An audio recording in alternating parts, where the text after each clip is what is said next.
As far as twice baked potatoes go, I don't know. I don't want to gloat. It's a darn fine recipe, I'll say that. Now let's go! Using russet potatoes for this recipe. Good old russet potato, man, never fails. And we're gonna bake these, but first what we wanna do is just insert the tip of a knife, and we're just gonna make about a 1/4 inch incision all the way around the potato like this, the same way that we'll half it later, which you'll see.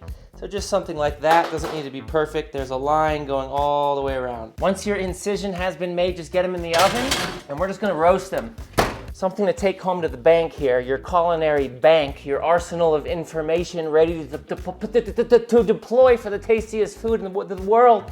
Let's just call it a pro tip. Rolls easier off the tongue. Whenever you bake something like we're doing with these potatoes, you are not losing any flavor. In fact, the flavor is concentrating within that potato skin, right? If I were to peel those potatoes, put them on the stove and boil them in water, I would have lost a lot of flavor into the water, which gets discarded, right? Cooking in water loses flavor. Cooking in dry heat of any kind intensifies flavor. That's it.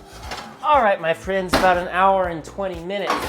Those are done, and as you can see, that line is just perfectly exposed now. And to test if they're done, I'll just go in with something. Fork tender goes in nice and easy, you know they're done. Now, that line, little incision we made before, you follow that and that potato will come in half so easily. Just be careful not to break the skin at all when you're doing this. So I'm just gonna take a spoon and just gently scoop like so. Just be really careful not to break it.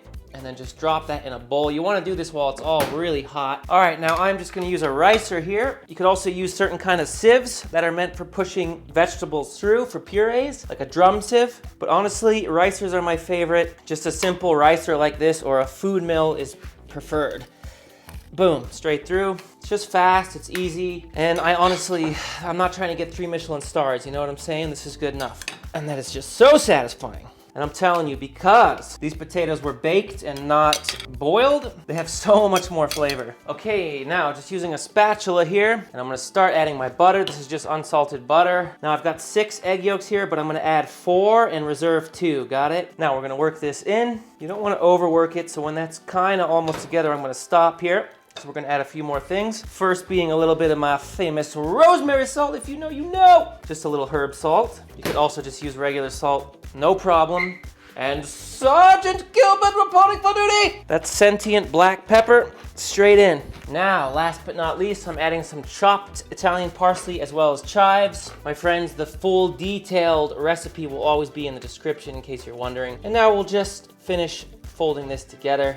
Like so, and we have the most rich, beautiful potato puree you'll ever try.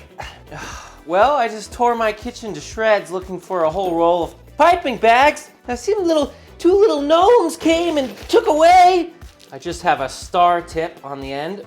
You could do this with basically any tip you want. Okay, that's all bagged up. Now, here's some heavy cream. We're gonna get that into a pan. A saucepan would probably be better, but anything works. And we're gonna reduce this on the stove, low to medium heat until it's reduced by 2/3. Does that make sense? I hope so. Remember the egg yolks? We're just gonna add a little bit of milk. We're making just a little egg wash here. It's just whole milk.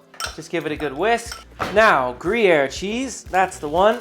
And if it's cave aged and from Switzerland, well, you're on the right track. That's what you want. Just grate it up on that largest setting. That is fine. Okay, there is our reduced cream. As you can see, it's pretty thick now. Just a touch of salt and Gilbert in there. And we season the cream slightly. Perfect. And just give it a little mix. And that's just right. Let's get a skin down and we'll pipe a little layer in the bottom like so. This is really hard with this stupid piping bag, but what we're gonna do here, border it. You see this? Making a nice tall border. I might go around twice even, like so. Ah, yeah. See that? Bam, bam, bam, bam. Now, your reduced cream in that little pocket. Bang, bang, bang. Maybe just about a tablespoon and a half. Now, before you move on, little pastry brush into that egg wash and just ever so gently just brush those sides. This filling is pretty sturdy, so you shouldn't break it apart too much. Go ahead and egg wash all around those sides. And finally, your Gruyere right in the middle and everywhere. I wanted to get that angle for you where you can see how tall it is. Now we're gonna put this about 6 to 8 inches away from a high heat broiler, right? All right, just about 3-4 minutes of broiling, and here is what we are dealing with. Honestly, this looks so good. And that gooey Gruyere cheese just pulling up in the middle. Oh Lord! All right, here we go. Oh, this is unbelievable. Beautiful. That will put a smile on anybody's face.